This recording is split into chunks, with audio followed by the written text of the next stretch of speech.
കണ്ണൂർ മാതമംഗലത്ത് വീട് കുത്തിത്തുറന്ന് വൻ കവർച്ച. മാതമംഗലം സ്വദേശി ജയപ്രസാദിന്റെ വീട്ടിൽ നിന്ന് 35 പവൻ സ്വർണവും വജ്രം വെള്ളി ആഭരണങ്ങളും നഷ്ടമായിട്ടുണ്ട്. സജോ ദേവസ്യ കണ്ണൂരിൽ നൽകും കൂടുതൽ വിവരങ്ങൾ. സജോ, എപ്പോഴായിരുന്നു ഈ മോഷണം? എന്താണ് പോലീസ് പറയുന്നത്? പ്രജിൻ, ഇന്ന് പുലർച്ചെയാണ് കണ്ണൂർ മാതമംഗലത്ത് വീട് കുത്തിത്തുറന്ന് കവർച്ച നടത്തിയത്.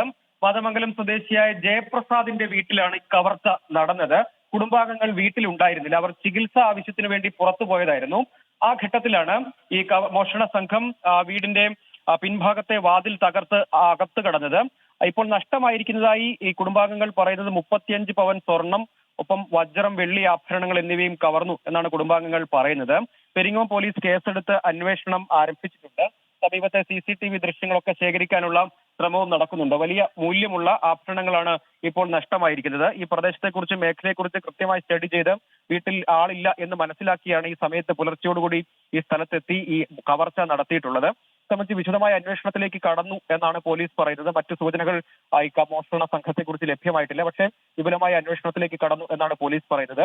വലിയ മൂല്യമുള്ള ആഭരണങ്ങളും കവർന്നിട്ടുള്ളത്. സ്വർണ്ണാഭരണങ്ങൾ, അതായത് വീടിനകത്ത് ഷെൽഫിൽ സൂക്ഷിച്ചിരുന്നത് ഷെൽഫ് കുത്തി തുറന്ന് ഷെൽഫിലെ മറ്റ് തുണിത്തരങ്ങളൊക്കെ വലിച്ചു പുറത്തിട്ടതിന് ശേഷമാണ് ഈ മോഷണം നടന്നിരിക്കുന്നത്. വിപുലമായ ആസൂത്രണമുണ്ട് എന്ന കാര്യം വ്യക്തമാണ്. പെരിങ്ങോം പോലീസ് ഏതായാലും അന്വേഷണം ആരംഭിച്ചിട്ടുണ്ട്.